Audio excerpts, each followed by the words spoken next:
আল্লাহ তাআলা যাকে অপছন্দ করেন তাকে ব্যস্ততার মধ্যে ডুবিয়ে দেন, যাকে আল্লাহ পছন্দ করেন ব্যস্ততাকে মুক্ত করে তাকে দিনের ব্যস্ততার মধ্যে ঢুকিয়ে দেন। এবার দুনিয়ার কোনো কম্পিউটার নয়, কোরআনের হাদিসের কম্পিউটার দিয়ে আপনি এখন রিপোর্ট বের করে এখান থেকে বাসায় যান। এটা তো একটা হসপিটাল। আল্লাহ তাআলা হসপিটাল, এই প্রতিষ্ঠানকে আল্লাহ কবুল করুন, বরকতপূর্ণ করুন। যারা আমাদেরকে আশ্রয় দিয়েছে আল্লাহ তাআলা তার হেফাজতের আশ্রয় এটাকে কবুল করুন। এই হসপিটালে আপনি কোনো টেস্ট রিপোর্ট পাইতে হলে ইনভেস্টিগেশন লাগবে, তারপরে টাকা দিবেন, তারপরে রিপোর্ট পাবেন। আর আমি কোনো টাকা ছাড়া দুনিয়ার কম্পিউটার না, কোরআন হাদিসের কম্পিউটারে আপনার হাতে হাতে এখন রিপোর্ট ধরাই দেব। যে সকাল থেকে সন্ধ্যা, সন্ধ্যা থেকে সকাল দুনিয়ার ব্যস্ততায় ডুবে যাবেন, মনে করবেন আপনার কপাল পড়েছে। আল্লাহর নারাজি, আল্লাহর অসন্তুষ্টি ওই ব্যক্তির জন্য বুঝতে এই রিপোর্টই যথেষ্ট যে আপনি কিসে ব্যস্ত হয়ে পড়েছেন। অথচ আমি দুর্ভাগ্য, কপাল পোড়া, লজ্জা লাগে আমার ওই ইমানদারের দেখলে যে আমার দিকে তাকিয়ে কিছুটা গর্বের সাথে আবার বলে, ভাই বুঝেন না ব্যস্ত হয়ে পড়েছি, অনেকগুলো দিক দেখতে হয়, অফিস অফিস মিলায় আমি ছাড়া আসলে এগুলো একটাও তুমি ছাড়া চলে না। কে বলেছে তোমার চোখ বন্ধ হওয়ার পর তোমাকে নিয়ে এক সেকেন্ড চিন্তা করার জন্য পৃথিবীতে কেউ থাকে না? আর তুমি বলে বেড়াও তুমি ছাড়া কিচ্ছু চলে না। মিথ্যা, প্রতারণা, বিশ্বাসঘাতক। তুমি আত্মপ্রতারক। তোমার স্ত্রী তোমাকে কবরে নামানোর জন্য ব্যস্ত হয়ে পড়ে, তোমার সন্তান বারবার ইমামকে বলতে থাকে জানাজা দেরি করতে নেই বলে। আমি বলতে শুনেছি পুরো আমার চোখের সামনে, বাবার সামনে কফিনে দাঁড়িয়ে নিজের পুত্রকে বলতে শুনেছি, মাসুদ ভাই বক্তৃতা লম্বা করবেন না। কি নিষ্ঠুর দুনিয়াতে থেকে আপনি বলেন আমি ছাড়া কিচ্ছু চলে না। কে আত্মপ্রতারণায় শয়তান আপনাকে ফেলে রেখেছে? কে আত্মপ্রতারক, বেঈমান? আমি ছাড়া সংসার চলে না, আমি ছাড়া এক রাত আমার স্ত্রী ঘুমাতে পারে না। দেওয়ার হোসেন সাইদি হুজুরের তাহলে কি অপরাধ? নিজামী সাহেবের তাহলে কি অপরাধ? মীর কামেল আলী মিন্টু ভাই তার ছেলে ব্যারিস্টার আরমানের কি অপরাধ? তার স্ত্রী কি করে ঘুমায়? আমার আজমির স্ত্রী কি করে ঘুমায়? শহীদ আব্দুল কাদের মোল্লার স্ত্রী কি করে ঘুমায়? আত্মপ্রতারক শফিকুল ইসলাম মাসুদ, বেঈমান শফিকুল ইসলাম মাসুদ।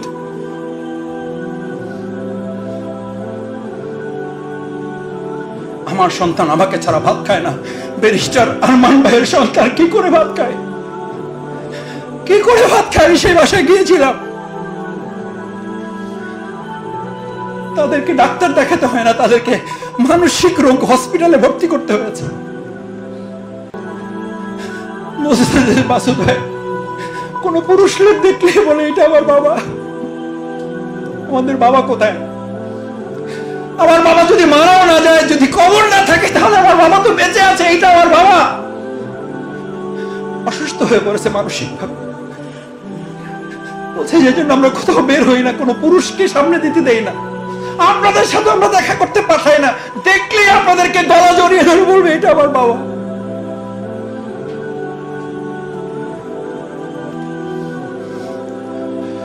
আর আপনি বলেন আপনি ছাড়া সংসার চলে না, আপনি ছাড়া অফিস চলে না, আপনি ছাড়া প্রতিষ্ঠান চলে না, আপনি ছাড়া আপনার স্ত্রী চলে না। বরং ইসলামী আন্দোলন ছাড়া আপনার ঈমান চলে না, চলে না। ভাইয়েরা,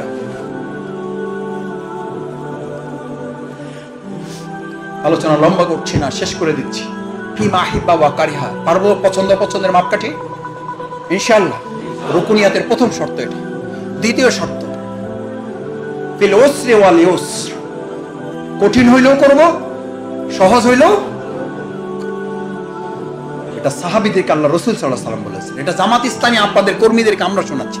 এটা আমি গঠনতন্ত্র থেকে কোনো আলোচনা আপনাদেরকে পেশ করছি না, এটাই বায়াতি জিন্দেগির কথা বলছি, এটা সেই দুঃসময়ের কথা বলছি, ক্রান্তিকালের কথা বলছি, যখন আল্লাহ রাসূল সাহাবীদের দিকে তাকিয়ে বললেন ফিল উসরি ওয়াল ইউসর, পরিস্থিতি যত কঠিনই হোক তোমরা কি রাজি আছো? তারা এক বাক্যে বলেছিল ইয়েস। উসরি ওয়াল ইউসর, কঠিন হলেও আসি, সহজ হলেও। কিন্তু আপনি মিছিলে যাবেন না, আপনি জরুরি ওয়াদা দিবেন না, কারণ আমার অবস্থায় খারাপ। আপনার খারাপ অবস্থা থেকে ভালো অবস্থায় যাওয়ার জন্যই তো এটা সাদাকা। কথা বুঝেন নাই? গোটা পৃথিবীর ইসলামিক স্কলাররা এটা বলেন, বউ কথা শোনে না, 100 টাকা আল্লাহর দিনের জন্য দিয়ে দাও। হইতে পারে এই উসিলে বউ এখন থেকে কথা শুনবে। ছেলে কথা শোনে না, 100 টাকা দিয়ে দাও আল্লাহর দিনের জন্য, ওটা নিয়ত করে দাও, কথা শুনবে। কারণ আল্লাহ রাসূল বলেছেন, গোটা পৃথিবীতে যখন দাউ দাউ করে আগুন জ্বলে, গোটা পৃথিবীর সমস্ত 3 ভাগের 2 ভাগ পানি দিয়ে এই আগুনের এক ছিটা ফোঁটাও নিবানো সম্ভব না। কিন্তু গোটা পৃথিবীর একজন ইমানদার না, গোটা পৃথিবীর সমস্ত ইমানদারের জল জল করা আগুন, দাউ দাউ করা তার হৃদয়ের আগুন, আপনি এটা প্রশান্তির জন্য মানুষের কাছে আশ্রয় খোঁজেন। আর আল্লাহ রাসূল সাল্লাল্লাহু আলাইহি ওয়াসাল্লাম বলেছেন, এই দাউ দাউ করা জ্বালা আগুনের মধ্যে যদি তুমি একটা সাদাকার খেজুরের টুকরা ফেলে দাও, গোটা পৃথিবীর আগুন নিভিয়ে দিতে সক্ষম একটা খেজুর। আর আপনার ভাবটা কি? আর জামাত ইসলামীও পাইছে আমাদের, জরুরি দেন, নেশাব দেন, বন্যা দেন, আফগানিস্তান দেন, এইটা দেন, ওইটা দেন। কি দেন আপনি? কারটা দেন, কাকে দিচ্ছেন? লজ্জা করে না শফিকুল ইসলাম মাসুদের? যার খাই যার পরি তাকে দিতে, কার পণ্য? কত বড় আত্মপ্রতারক, কত বড় বেঈমান আমি! তার মানে আপনি সব দিয়ে দিবেন? বেঁচে থাকার জন্য যতটুকু প্রয়োজন, ওর বাইরের টুকু আপনি চেষ্টা করবেন যতদূর দেওয়া যায়, যতদূর দেওয়া যায়। এটা খরচ না, এটাই শুধু জমা। আর যা খরচ করতেছেন এটা শুধুই খরচ, কিন্তু খরচ করতে স্বাচ্ছন্দ্য বোধ লাগে। আর যেটা খরচ করলে শুধু জমা হবে, ওটাতে আপনি স্বাচ্ছন্দ্য বোধ করেন না। যে এর অর্থই হলো আল্লাহ আমার উপর কিনা রাজি। যাদের উপরে ছিলেন তারা বলেছিলেন, আমার এই পুরো বাগান না, বাগানের মধ্যে আমার বাড়িটা। আল্লাহু আকবার। আব্দু দাহদা সাহাবীর নাম মনে আছে? আল্লাহ রাসূলকে বিক্রি করে দিয়ে বললেন, ইয়া রাসূলুল্লাহ, আমার পুরো বাগানটা দিয়েও যদি ওই বালকটার দেওয়ালটা ঠিক করা যায়, তো আপনি শুধু বলেছিলেন যে একটা বাগান, এখানে একটা খেজুর গাছ দিয়ে যদি কেউ এখান থেকে নেয়, আমি আল্লাহ রাসূল আল্লাহর কাছে সুপারিশ করব তার জন্য যেন আল্লাহ তাআলা একটা এরকম খেজুর গাছ যেন জান্নাতে তাকে তৈরি করে দেয়। বলছি, ইয়া রাসূল, এটা কি তার জন্য না সবার জন্য? বলছে সবার জন্য। বলছি, ইয়া রাসূলুল্লাহ, আমার বাগান শুদ্ধ, বাড়ি ঘর যা আছে ওর মধ্যে আমার সব দিয়ে দিলাম, পুরো আরবের সবচেয়ে বড় বাগান। বাগানের বাইরে গিয়ে স্ত্রীকে ডাকছেন, আল্লাহ, বাগানের বাইরে গিয়ে স্ত্রীকে ডাকছেন। বায়াত, এটা বায়াত, এগুলো চুক্তি, এগুলো এগ্রিমেন্ট, এগুলো শপথ। স্ত্রী বললেন, ঘরের ভিতরে আসো। বললেন, আমি তো রাসূল সাল্লাল্লাহু আলাইহি ওয়াসাল্লামের সাথে চুক্তি করে ফেলেছি, এই বাগান বিক্রি হয়ে গেছে, এখানে আর আবু দাহদা ঢুকতে পারে না, তোমরা বেরিয়ে আসো। ওই ঘর সহ আমি আল্লাহ রাসূল সাল্লাল্লাহু আলাইহি ওয়াসাল্লামকে দিয়ে দিয়েছি। স্ত্রী তো আবার সেই রকম, ওই যে বললাম ঘর ঠিক করেন। স্ত্রী ভিতর থেকে চিৎকার করে আল্লাহর দরবারে বলছেন, আল্লাহ, এই তো স্বামী যে পৃথিবীর সবচেয়ে বড় ব্যবসাটা আজকে তোমার সাথে করে আসলো, যেই ব্যবসায় আমরা শুধু একটা খেজুরের বাগান পাবো না, ওই বাগানের জান্নাতটাও আমাদেরকে হয়ে যাবে।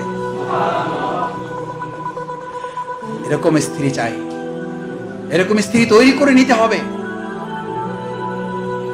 ফিল উসরি ওয়াল ইউসর, পারা যাবে ইনশাআল্লাহ। ফিল মানশাতি ওয়াল মাকরাহি, 3 নাম্বার। সন্তুষ্টি অসন্তুষ্টি, আপনার দুনিয়ার এই অসন্তুষ্টি সন্তুষ্টিতে কিচ্ছু যায় আসে না। মূল সন্তুষ্টি কার? ফিল মানশাতি ওয়াল মাকরাহি। কেউ পছন্দ করলো না, কেউ ভালোবাসলো না।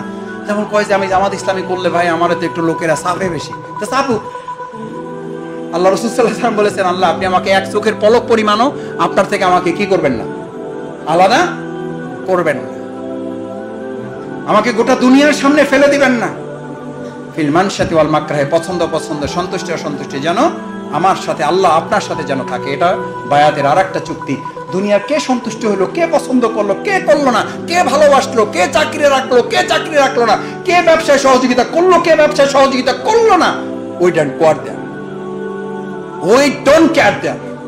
ইনশাআল্লাহ সর্বশেষ বায়াতের চূড়ান্ত জজবাটা হচ্ছে, চূড়ান্ত জজবা। আল্লাহ রাসূল এই জজবায় সকল সাহাবীদেরকে উজ্জীবিত করেছেন। ফিল ইউহি ওয়া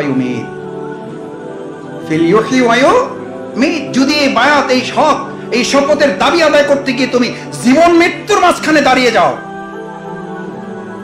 তবু এই শপথ থেকে এক চুল পরিমাণে নড়া যাবে না। এই জন্য আমাদের আমিরে জামাত, আমাদের সেক্রেটারি জেনারেল, আমাদের নায়েবে আমির, আমাদের মীর কাসেম আলী মিন্টু ভাইদের কাছে এই জীবন মৃত্যুর প্রস্তাব গিয়েছিল না যায় নাই? আলহামদুলিল্লাহ, আলহামদুলিল্লাহ। আল্লাহ তাআলা ওনাদের সাথে আমাদের মতো এই ক্ষুদ্র গুনাহগার গোলামদেরও কবুল করুন, কবুল করুন।